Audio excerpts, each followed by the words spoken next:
हाय दोस्तों, स्वागत है आपके अपने YouTube चैनल पैशन कंपटीशन में। आइए आज देखते हैं 7 जुलाई 2019 को हुए सीटेट के पेपर को। इसके पहले वाले वीडियो में हम लोग ABS के 15 क्वेश्चंस को डिस्कस कर चुके थे। आइए बचे हुए 15 क्वेश्चंस को आज डिस्कस करते हैं। तो क्वेश्चन नंबर 76 है, पर्यावरण अध्ययन में बच्चों को जोड़ने की सबसे प्रभावशाली युक्ति कौन सी है? पहला, किस्से कहानियाँ। दूसरा, पाठ्य पुस्तक का पठन। तीसरा, शिक्षक द्वारा व्याख्या। या चौथा, कक्षा निदर्शन। तो सबसे जो प्रभावशाली युक्ति होती है वो है किस्से कहानियाँ। बच्चे किस्से कहानियों को सुनने में इंटरेस्ट लेते हैं, तो यही सबसे महत्वपूर्ण या फिर सबसे प्रभावशाली युक्ति होती है बच्चों को अध्ययन से जोड़ने के लिए। क्वेश्चन नंबर 77 है, पर्यावरण अध्ययन में बच्चों को पाठ्य पुस्तकों और शिक्षकों के अलावा अन्य स्रोतों की मदद लेने के लिए प्रोत्साहित करना चाहिए। ऐसा क्यों करना चाहिए? पहला है, पर्यावरण अध्ययन सीखने के लिए पाठ्य पुस्तक और शिक्षक ही स्रोत नहीं है। सही बात है। दूसरा है कि यह पर्यावरण अध्ययन सीखने के लिए समुदायों और माता पिताओं की उपस्थिति का विकास करेगा। ये भी सही बात है।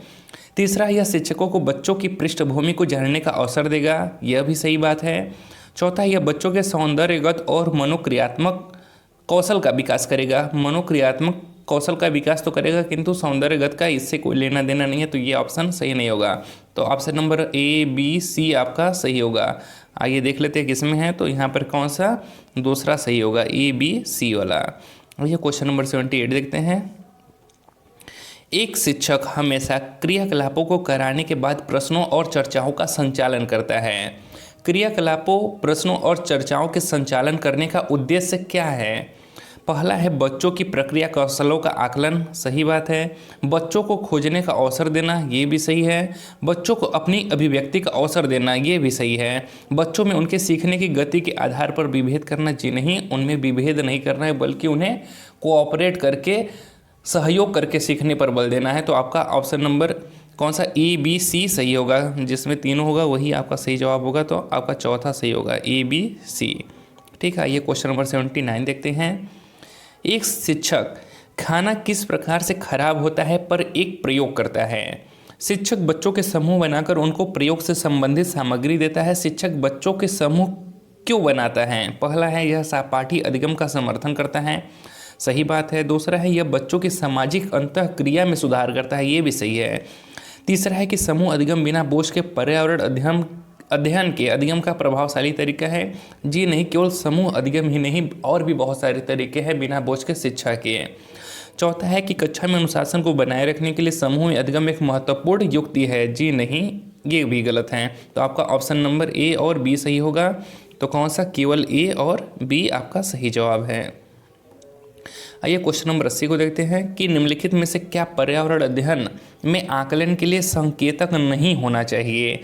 पहला है, न्याय और समानता के प्रति सरोकार। ये तो है, सही बात है। सहभागिता, ये भी सही है। याद करना, जी नहीं, ये नहीं है। रिमेंबरिंग या फिर रोट मेमोराइजेशन, ये हमेशा निगेटिव में लिया जाता है। ठीक है, तो यह क्या होता है, पर्यावरण अध्ययन में आकलन के लिए संकेतक नहीं होगा। जबकि प्रश्न पूछना, ये भी सही है। तो हमारा जवाब क्या सही हो जाएगा? याद करना। ठीक है। आइए क्वेश्चन नंबर 81 देखते हैं कि पर्यावरण अध्ययन में शिक्षक के द्वारा बच्चों को स्वयं अपने का आकलन के लिए अवसर देना चाहिए। स्व आकलन है। स्व आकलन क्या है? CCE, सीखने के समान आकलन, सीखने का आकलन या सीखने के लिए आकलन। तो यह है हमारा सीखने के समान आकलन, असेसमेंट एज लर्निंग। आइए क्वेश्चन नंबर 82 देखते हैं। रेटिंग स्केल में कौन सी तकनीकी का उपयोग होता है? लिखित प्रश्न, अवलोकन, जांच सूची या अधिविन्यास।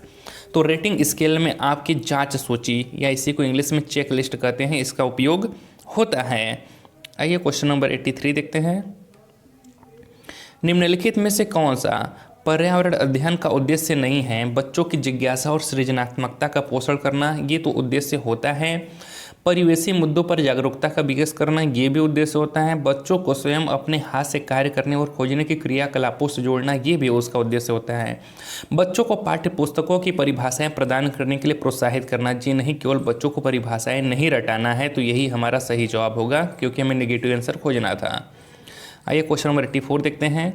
पर्यावरण अध्ययन में चित्र पढ़ना एक महत्वपूर्ण क्रियाकलाप है। निम्नलिखित में से कौन सा या से संकेतक या संकेतकों का बच्चों में आकलन चित्र पढ़ने के द्वारा हो सकता है?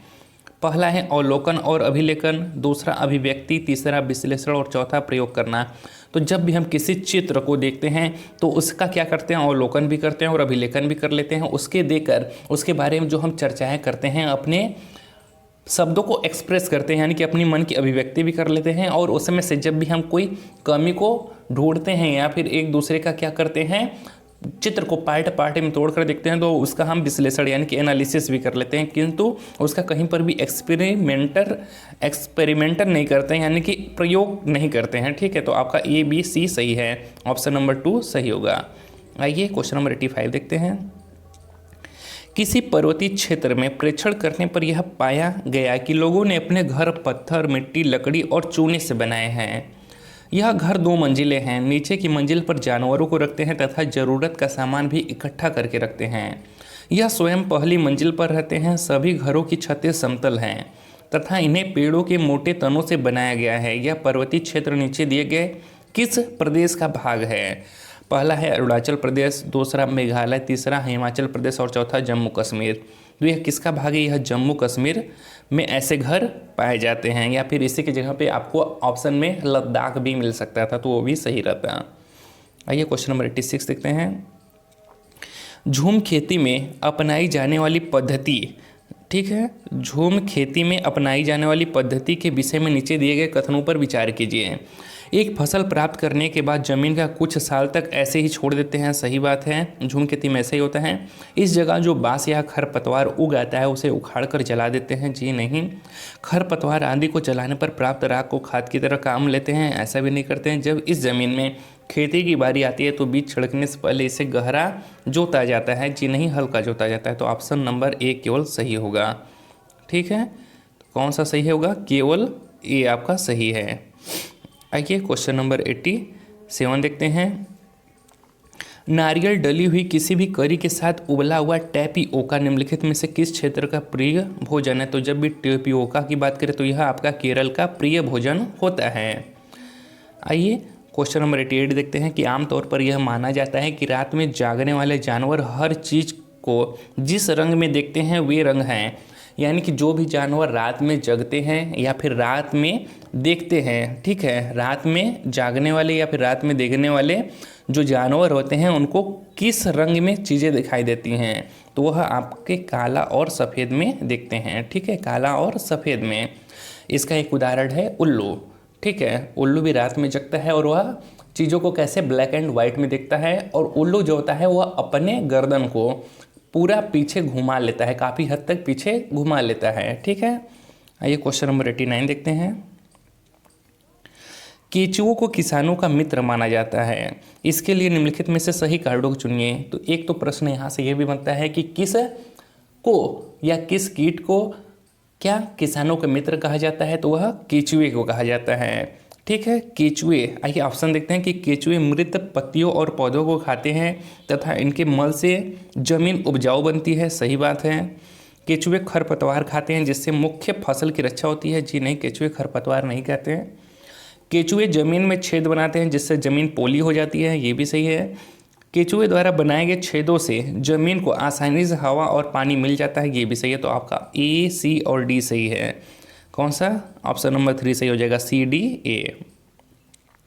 आइए क्वेश्चन नंबर 90 देखते हैं और इस वीडियो का लास्ट प्रश्न है। आदिवासी हजारों साल पहले से कांसे यानी कि ब्रॉन्ज की चीज़ें बनाते आए हैं। आज भी हमारे घरों में कांसे का उपयोग होता है। कांसे के विषय में निम्नलिखित में से सबसे सही कथन चुनिए। पहला है यह एल्युमिनियम और तांबे की भांति एक तत्व है। दूसरा यह पीतल और तांबे का मिश्रण है। तीसरा यह तांबे जस्ता तथा एल्युमिनियम का मिश्रण है। या चौथा यह तांबे और टीन का मिश्रण है। तो इसका सही जवाब है कि जो आपका ब्रॉन्ज होता है, कांसा होता है, यह तांबा और टीन का मिश्रण होता है। तो ऑप्शन नंबर 4 सही होगा। अगर वीडियो अच्छा लगा हो तो वीडियो को लाइक और चैनल को सब्सक्राइब करिएगा दोस्तों। मिलते हैं नेक्स्ट वीडियो में।